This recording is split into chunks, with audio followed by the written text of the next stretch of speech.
नमस्कार दर्शक बंधु स्वागत करुच्ची आपण को आकाशवाणी ओडिया न्यूज चैनल को आमको सपोर्ट करने आम चैनल को सब्सक्राइब करूँ एवं मतामत कमेंट और लाइक करूँ जदि भिडियोटी आपन को भल लगुच शेयर करने को भूलु ना। आसुची शक्तिशाली लघुचाप रुहंतु सतर्क बादल फटा वर्षा नहीं जिला को रेड अलर्ट जारी रही। राज्यर अधिकांश स्थान में जारी रही वर्षा वर्षा जो राज्यर नदीगुड़िक बन्या स्थिति देखा मिली। तेबे यह भितर पाणीपाग विभाग एक बड़ खबर देउछि। आज किछि जिला को प्रबल अति प्रबल वर्षा नहीं रेड अलर्ट जारी कराई।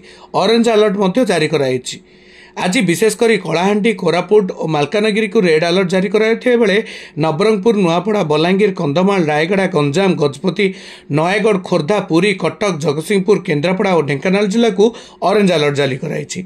बाकी जिला को येलो अलर्ट जारी करिछि आंचलिक पाणीपाग विभाग। एही सबु जिले में प्रबल वर्षा सह 40 ରୁ 50 किमी बेगरे पवन बहिपारे।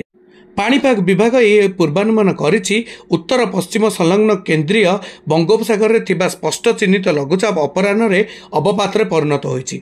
आज सकाळ सुधा यह दक्षिण ओडिशा और उत्तर आंध्र उपकूल अतिक्रम करियो बोली पाणीपाग विभाग आकलन करा जायछि। यह पुरी 60 किलोमीटर गोपालपुर 130 और पारादीप 230 किलोमीटर दूर में अच्छी। आज पुरी खोर्धा नयागढ़ में घड़घड़ी सह प्रबल वर्षा हो पारे।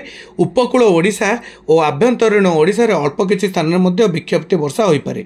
28 तारिख में उत्तर ओडिशा और दक्षिण ओडिशा रे अल्प किछि स्थान में घड़घड़ी सह वर्षा हो पारे। सेपटे सोआ जलवायु और परिवेशन केन्द्र पूर्वानुमान करछि जे आज अपराह्न 30 तारिख पर्यंत भल पाग रहिबो। 30 तारिख राति रे केन्द्रीय बंगोपसागर एक घूर्णिबलय सृष्टि हो पारे। 1 तारिख बेलू यह लघुचाप रूप नेब। 2 तारिख बेलू यह अवपात रूप नहीं पारे।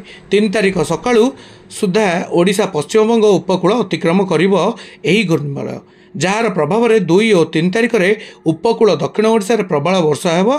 बालेश्वर भद्रक जाजपुर मयूरभंज केउंझर बरगढ़ ढेंकानाल सुंदरगढ़ बड़गढ़ झारसुगुड़ा संबलपुर बलांगीर बौद्ध सोनपुर अनुगुल और नुआपड़ा प्रबल वर्षावन संभावना करा जाउछि।